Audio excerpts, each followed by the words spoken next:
Hi, I'm Beryl, and the theme for today's episode is avocado. We have 5 avocado dishes from 5 different countries that will prove to you all that avocados are good for a lot more than just avocado toast. Let's get started.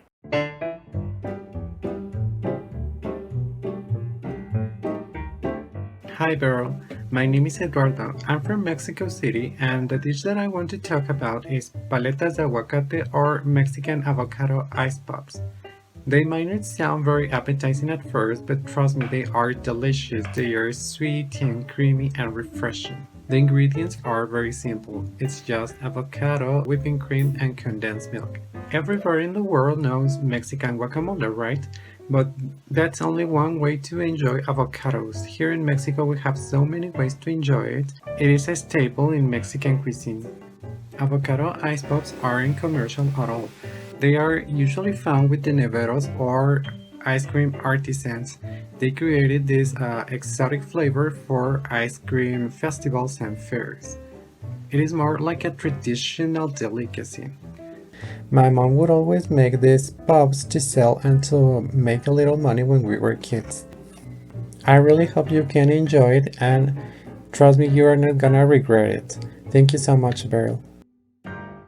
You thought because we were starting with Mexico, it would be guacamole, didn't you? Admit it. You weren't expecting an ice pop. Honestly, neither was I.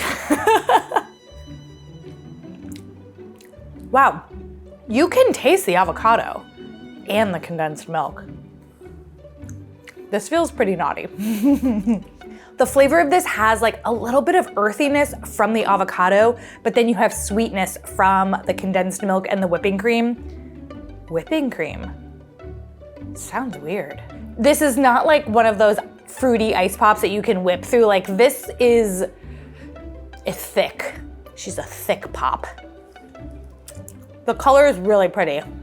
I was not upset with the fact that I had to buy an ice pop mold for this episode, but I will say getting these out of said mold was not easy. This was a 4-handed job, and it took some grunting. With the recipe, I did end up adding a little bit of milk. It was just so thick that I was worried, first of all, that it wouldn't come out of my stupid little red blender. But it just seemed too thick to me, so I did add a little bit of milk, and obviously it turned out fine. I think it's cool that this dish is called Paletas de Aguacate, but also avocado is called palta in Spanish. But around the world, most people call this avocado, or some version of avocado, which is actually a great segue into the sponsor for today's video, Rosetta Stone, the language learning app. I'm currently using Rosetta Stone to learn and improve my Hindi.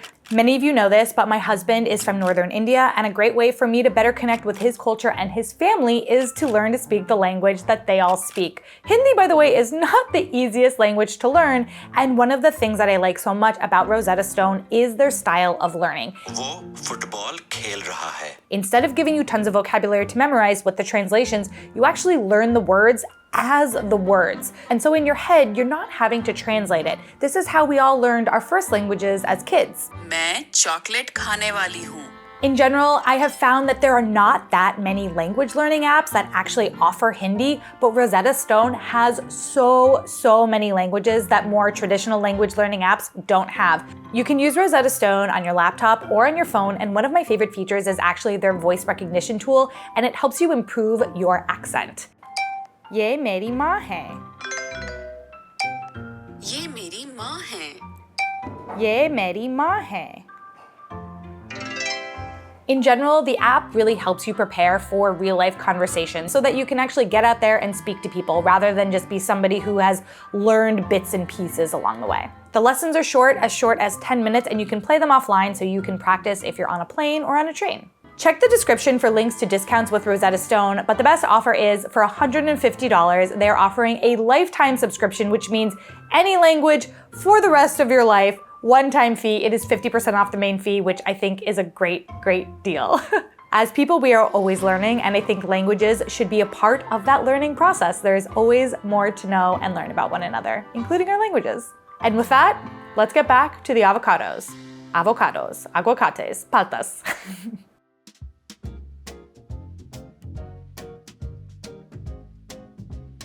Hi, My name is Kamilah. I live in Miami, Florida, but my family is from Guyana, South America. The avocado dish that I want to share with you is avocado choka. Guyanese people also call avocados pears, so you may also hear it called pear choka. Avocado choka is a dish of mashed, ripe avocados mixed with vegetable oil, salt, and onions. We also like to add a wiri pepper, which is a small, flavorful hot pepper from Guyana. Avocado choka is usually served with roti. It was the first dish I was ever introduced to that had avocado, and it's the first dish I think about when thinking about avocados. I think similar dishes are also prepared in other Caribbean countries such as Trinidad. I am very proud of my Guyanese heritage. Being able to prepare simple dishes like avocado choka helps me to feel more connected to my family and my Guyanese culture. When my brother and I were in school, our weekday mornings were pretty busy, so on the weekends, my mom would prepare home-cooked breakfasts, and I was always excited when she would make avocado choka. We are older now and living in different homes, so this dish really reminds of a special time with my parents and my brother. To eat this dish, I break pieces of the roti and scoop the avocado choka. And I think people should try this dish because it's simple and delicious, and it's really easy way to enjoy avocados. I like this because this feels like something I know, guacamole, but it's also not quite guacamole. It's choka. Some people may come at me that this is a pranta and not a roti. Shh, it's okay. So she just says, scoop it up. This feels like a very familiar way to eat mashed avocado. Ooh, that pepper is a little spicy. I only used half. Her recipe said to use the full pepper. I'm a baby. This dish did not exactly put me way out of my comfort zone where I was like, whoa, what am I doing? But I do like the idea that it's something familiar done in a slightly different way. And it could be a good way to, explore another culture's cuisine without straying too far from a comfortable spot that you might have with food. I like eating it with this pranta. It's very flaky, very, very soft. One thing that I want to mention in this avocado episode that you will not see me doing is removing the avocado pit, boom. Because that is how you get avocado hand. Never put it into your hand. This happened to my friend a couple of years ago. She was trying to get the pit out and the knife, I'm not gonna say it, but you know what happened. So, just to say, do it on a cutting board. Don't do it in your hand. PSA from Beryl and probably every ER doctor in the country/world. Don't do it in your hand.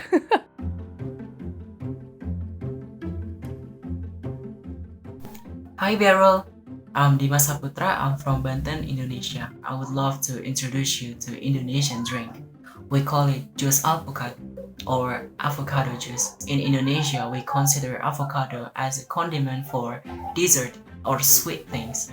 All you need is just blend avocado, ice, and a bit of sugar or syrup, and serve it with chocolate condensed milk on top. I love it so much because it's so refreshing. You can find Jus Alpukat everywhere in Indonesia. This is Indonesians' favorite, I could say. So perfect in hot weather. This drink is my mom's favorite actually. I don't really know why Indonesians do avocado with sweet stuff, but I think it's kind of like social mindset that all kind of fruits are built and made for sweet or dessert. And Beryl, you definitely have to try it. You definitely have to. This is our avocado dessert drink. Oh, there's I guess that's the avocado flavor. As a Westerner, I am not used to looking or tasting avocados in a sweet fashion, but I know that in a lot of countries in Eastern Asia, they don't have avocados in a savory fashion. They're mostly seen as desserts, and it's really interesting to see this one ingredient swapping flavor profiles. I think I struggled with this recipe a little bit, even though it's just a drink, because I needed to use water to get the blender going, and maybe I should have used milk. because I think that milk would have given this like a little bit more of like a shake feeling, although I also don't really know what I'm going for. Also, to make the chocolate condensed milk, I mixed Milo with the condensed milk because I did that in my shaved ice episode and it worked out really well, but it was too thick, so then I needed to add chocolate syrup, and I kind of feel like I should have just done chocolate syrup and put more condensed milk in this. It's good. I think that this is meant to be sweeter, honestly. Even for me, I kind of wish it was sweeter. Can you believe it? I can't. I think it's good. I don't know if this is my favorite. I've had a lot of really fun like drinky drinks on my show, and I think like, I just feel like this is missing something, but I don't know what it is because I'm not exactly familiar with the beverage itself.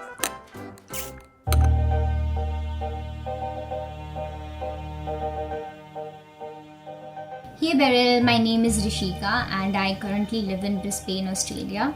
I'm originally from Mumbai, India. The dish that I want to talk about is avocado tikki. Tikki in Hindi means patties or cutlets. These are a very famous street snack throughout the northern region of India. This is not a traditional recipe because traditionally tikki chaat is made out of potatoes and vegetables. I came up with this idea when I had 3 slightly overripe avocados and I didn't want to cook the usual recipes. I wanted to try something different. I was really craving aloo tikki chaat at that point and I thought maybe I could replace the potatoes with the avocados. It was a fail at first because I tried making fritters and deep frying them and that didn't work at all. So I just made tikkis and the end result was amazing. Avocados are not very common in India and I have not grown up eating them. I personally tried an avocado when I first came to Australia and I thought that this was a very versatile ingredient. Avocado is truly the star of this recipe as the tikkis are entirely made up of mashed avocados. You can taste the avocados distinctively even with all the sauces and the spices with each bite that you take. The creaminess of the avocados inside the tikkis make the tikkis melt in your mouth when you bite onto them. It's truly an amazing experience having these. This recipe was interesting because I ended up having to do like a little bit of surgery. What happened was the first round of them were so wet. This is a test. And when I put them in the oil, they just were like sucking up all the oil and it just wasn't right. And I felt it that it wasn't right. So I did something about it. I added more flour, I added more cornstarch, and I added some breadcrumbs. It just like, they needed to be plumped. And now, like, this totally worked, I think. Whoa. This is surprising in a million different ways. Visually, these look like aloo tikkis, so when I went to eat it, I was expecting like an aloo tikki flavor, but it was an avocado, because obviously this is an avocado episode, and I did just make these, I should have remembered that. They're very soft on the inside. The avocado flavor is not as strong as I would have thought it would be. It's definitely spice forward. You can definitely taste the onions. It's a curious dish. I like it, but I'm also like I want it to be crunchier a little bit, but I also want to eat a second one. All of the toppings on this to make it the chaat are really fun. I think definitely adding the bhujia helps because it gives you a little bit of crunch. The tamarind gives you a little bit of sourness. We are not lacking in flavors. I think we're just lacking in crunch. Such a cool idea though.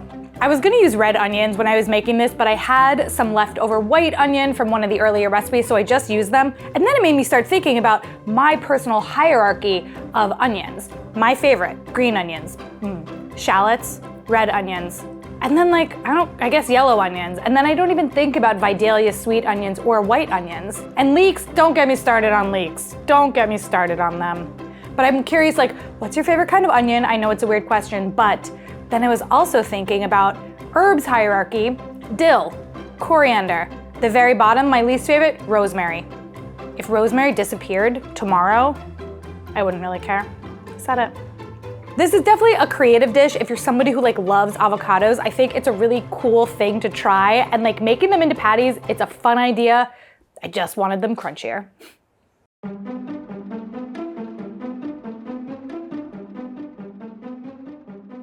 Hi everyone, my name is Anna. I live in southern Germany in a small town near Munich. And today I would like to introduce you to avocado quark creme or avocado quark pudding with raspberries. Now, avocado is not a typically German ingredient since it doesn't grow here, and when they started popping up in supermarkets about 20 years ago, people had no idea what to do with them really. They weren't even sure if avocados are a fruit or a vegetable, and they do taste a bit funny if you don't get them perfectly ripe. So it's understandable that people like my mom, for example, don't really like avocados. But we found a very German approach to deal with this, and that is to combine the unfamiliar with very familiar ingredients. In this case, that is quark. Quark is a dairy product, a bit like yogurt, cottage cheese, and it's made with soured milk. It's very tangy, very creamy, and all people in Germany know it. We grow up with it as children. We eat quark combined with fruit. This dessert was made by an uncle of mine for a family gathering of ours, and we've really enjoyed it, including my mum, who was very hesitant to try anything avocado. The dessert is slightly sweet and tangy and fruity, and it has a slightly grassy note from the avocado, and every spoonful has a little bit of crunch from the almonds. I believe this recipe is for everybody since it is very easy to make. The ingredients are widely available. You can exchange the quark for Greek yogurt, for example. It is also very great to convince avocado haters to try again. The vibrant color makes it a real eye catcher, so I do hope that you can try out this recipe and experience the sweet side of the avocado. Thank you, bye-bye. Anna was wearing avocado earrings, and so I'm wearing my raspberry earrings. So together, we are the dessert. This looks to me like one of those desserts from Grand Budapest Hotel by Wes Anderson. It's so cute. Also, when I said give me an avocado dish, that would surprise me. What? Like, what? This is wild. I'm ready. I'm curious. Oh, it like solidified a little bit.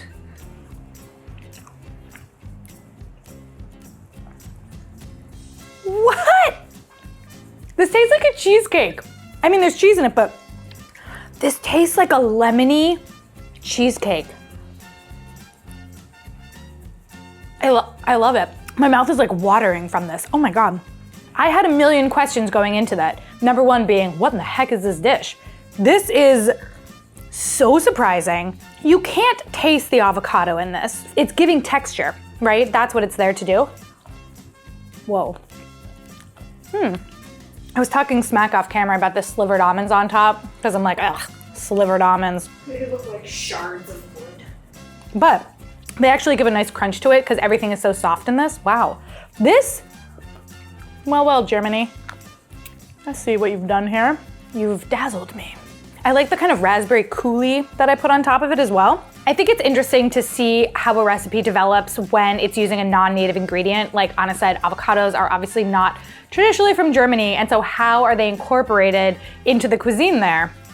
In a very interesting way. The recipe calls for Quark cheese. In the US, you can find that as farmer's cheese. You could also use thick Greek yogurt, she said, if you couldn't find farmer's cheese. I also feel like in a pinch, ricotta would work because it's got that kind of thick curd-like feeling to it. This episode was fabulous. Thank you so much to everybody who submitted their recipes. I do really want to know about your hierarchy of onions, so leave that in the comments. Don't forget that the recipes are all in the description, and here are 2 other videos for you to continue on your journey of exploring foods around the world. I will see you all in my next episode.